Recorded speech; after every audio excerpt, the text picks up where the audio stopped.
शिवलिंग शिवलिंग शिवलिंग शिवलिंग। हाँ भाई, शिवलिंग। शिवलिंग को लेकर बहुत सारे लोग कंफ्यूजन में रहते हैं और बहुत सारे क्वेश्चन भी करते हैं कि हिंदू भाई शिवलिंग की पूजा करते हैं तो क्यों करते हैं, और शिवलिंग पर चढ़ा हुआ प्रसाद क्यों नहीं खाते भाई। समझ रहे हैं क्या गंदा हो जाता है उसके अंदर। और एक पंडित जी हैं जो कि हिंदू ही हैं, मुस्लिम मत समझना भाई, जो लोग बोल रहे हैं कि है ना मैं तो अपने अंदर ही लिंग मानता हूं, बहुत सारी चीजें मानता हूं भाई। समझ रहे हैं, तो ऐसी बातें बोली जा रही हैं। और जिस चैनल से मैंने ये वीडियो ली है उन भैया के चैनल का नाम है अरवी नूर रिएक्शन 2। तो जाके भैया के चैनल को सब्सक्राइब करो। अभी मिला था मुझे तो मैंने रिएक्शन देना अच्छा समझा, इससे शायद आपको कुछ सीखने को और समझने को मिले बहुत सारी बातें।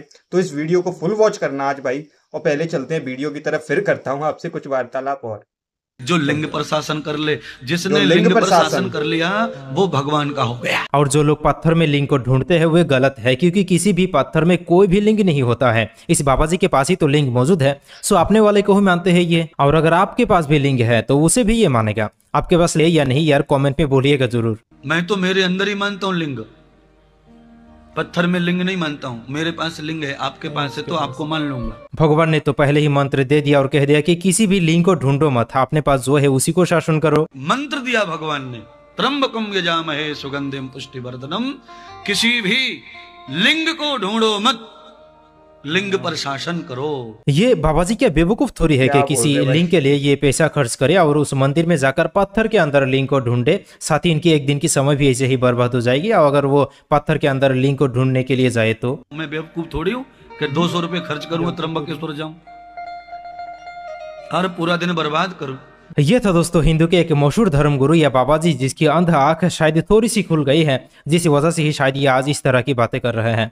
इसमें वो लिंग पूजने वालों को यार पाखंड भी बोलते हैं। अब इसकी धुलाई बाकी के अंधभक्तों के झुंड किस तरह से करते हैं वो तो हम नहीं कर सकते, पर हम इस क्लिप को पूरा जरूर देख सकते हैं, जिसमें हम देखेंगे कि यह आगे और क्या कुछ कर रहा है। लेकिन उससे पहले आपको बता दूं कि इस वीडियो में आगे हम डॉक्टर जाकिर नाइक सर का एक सवाल जवाब को भी सुनेंगे, जिस सवाल को करते हैं इसी तरह की एक अंधभक्त ही जो एक बुजुर्ग था। नाज़रीन, ये सवाल एक हिंदू बुजुर्ग शख्स ने किया था जो अपने हुलिये से पंडित लगता था। जिसमें हम ये भी जान पाएंगे कि वैसे तो हमारे देश के ये लोग दुनिया की हर एक चीजों की ही पूजा अर्चना करते रहते हैं उनके भगवानों के साथ ही, पर ये कभी कभी किसी दूसरे देश की हाई लेवल की इंसानों का पूजा करने से भी नहीं रुकते हैं, अपने घर में भगवानों के रूप में रखकर। हिंदू माशरे में भगवान का तस्वुर ऐसा है कि हाल ही में ऐसे वाकयात भी हुए कि अमरीकी सदूर की तस्वीर घर में लगाकर हिंदुओं ने उनकी ही पूजा करनी शुरू कर दी। खैर चलिए पहले हम इस बाबा जी की उस वीडियो क्लिप को देख लेते हैं और साथ ही उसके बाद हम डॉक्टर जाकिर नाइक सर का जबरदस्त सवाल जवाब को भी सुन लेंगे, जहां वो अच्छी तरह से उस बुजुर्ग पंडित जी की धुलाई कर देते हैं। बहुत ही व्यवस्थित मंत्र है। इस मंत्र में भगवान ओमकार को शिव के रूप में देखा गया है। शिव, शिव माने कल्याण करने वाला परमात्मा, उस रूप में देखा गया है। इसीलिए कहा त्र्यंबकम यजामहे, त्र्यंबकम यजामहे। महे माने मुझे, यजा माने बढ़ाओ, त्र्यंबक माने तीनों लोकों में और तीनों गुणों में और तीनों लिंगों में मुझे तीत कर दो। मैं तीनों लिंग को जीत लूं, मेरा लिंग परेशान ना करे मुझे, एक बल। दूसरा, मेरे तीनों गुण मुझे परेशान ना करें। मैं सतोगुणी भी नहीं रहना चाहता हूं। तमोगुणी तो खराब चीज हो नहीं, पर मैं सत्य गुणी भी नहीं रहना चाहता। मैं उसको भी जीतना चाहता हूं। रज तम शत, इन तीनों गुणों को जो जीत ले, भूत भविष्य वर्तमान, ये काल तीन जो जीत ले, वो क्या है? उर्वारुक में वंदनान मृत्यु मोक्षमामृतात्, वो अपने आप ही मृत्यु से मुक्त होकर मोक्ष में चला जाता है। जिसने तीन गुणों को जीत लिया, जिसने तीनों कालों को जीत लिया, जो लिंग पर शासन कर ले, जिसने लिंग पर शासन कर लिया वो भगवान का हो गया। इसीलिए त्र्यंबक नाम का एक लिंग भी है जो हमारे महाराष्ट्र में ही लोग उसे मानते हैं कि वो त्र्यंबकेश्वर में है। ऐसा लोग मानते हैं, है कि नहीं पता नहीं, मानते हैं। इसीलिए कह रहा हूं, मैं नहीं मानता। हाँ, मैं तो मेरे अंदर ही मानता हूं लिंग, पत्थर में लिंग नहीं मानता हूं। मेरे पास लिंग है, आपके पास है तो आपको मान लूंगा। क्या बोल रहा है भाई यार? है? बड़ा कठिन सवाल कर दिया ना। आप भी मान लो। चलो, जिस प्रकार से त्र्यंबकेश्वर में मान्यता है, वैसे ही बलिराम व्यायामशाला प्रांगण की भी मान्यता है, यहाँ भी त्र्यंबकेश्वर रहता है। लिंगम प्रवर्तिता त्र्यंबकम श्रुत्वाम, रजोगुणी तमोगुणी सतोगुणी तीनों गुणी तो यहाँ बैठे हैं, तो फिर मैं क्या ढूंढने जाऊं? मैं बेवकूफ थोड़ी हूं कि 200 रुपये खर्च करूंगा त्र्यंबकेश्वर जाऊं और पूरा दिन बर्बाद करूं? मुझे तो 12 बजे तक ही खेल खत्म कर देना है, इतनी देर में कब जाऊंगा, कब आऊंगा, फिर सब बर्बाद। क्यों? पाखंड भाई समझ में नहीं आया क्या बोल रहे हैं यार। आवाज कर सकता नहीं है, इसीलिए मंत्र दिया भगवान ने, त्र्यंबकम यजामहे सुगंधिम पुष्टिवर्धनम। किसी भी लिंग को ढूंढो मत, लिंग पर शासन करो।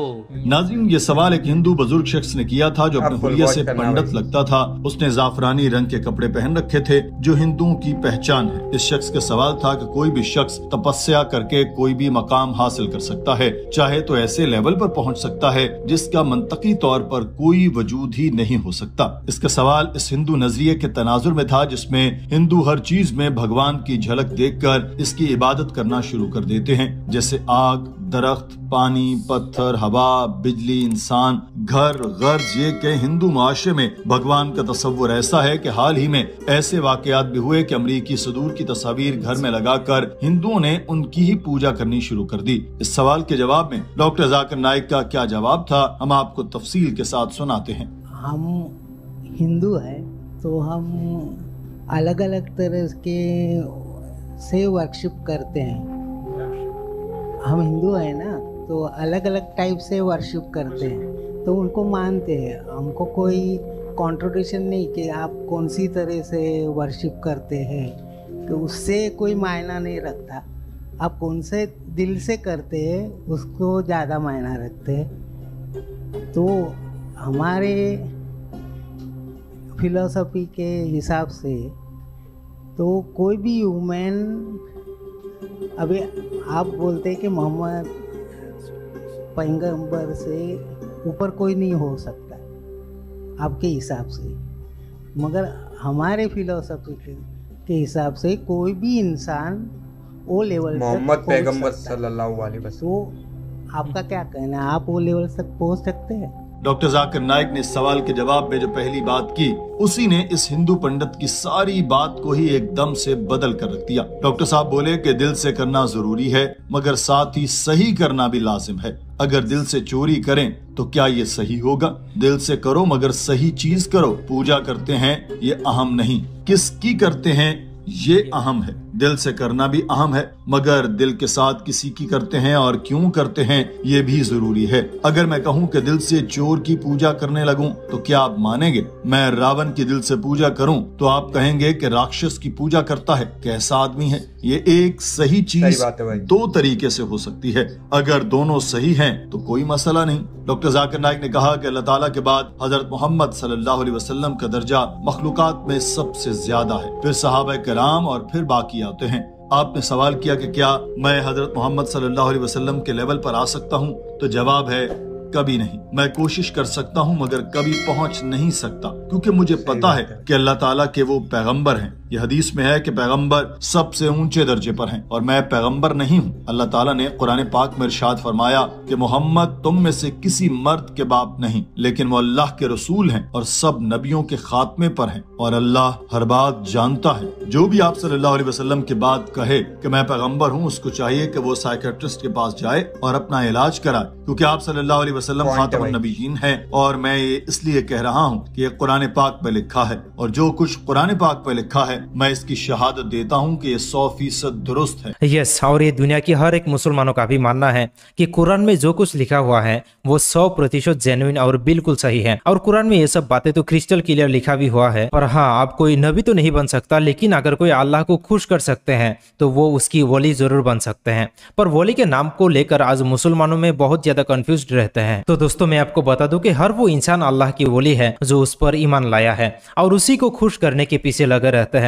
और उस खुश करने की भागदौड़ी में एक इंसान की अल्लाह के साथ दोस्ती दूसरे इंसान से कम या ज्यादा हो जाती है। तो खैर, आज की इस वीडियो में इतना ही। अस्सलाम वालेकुम। वालेकुम अस्सलाम। आपको भी वालेकुम अस्सलाम। भैया ने बहुत अच्छी वीडियो बताई है भाई, जानकारी आपको बहुत अच्छी मिली होगी।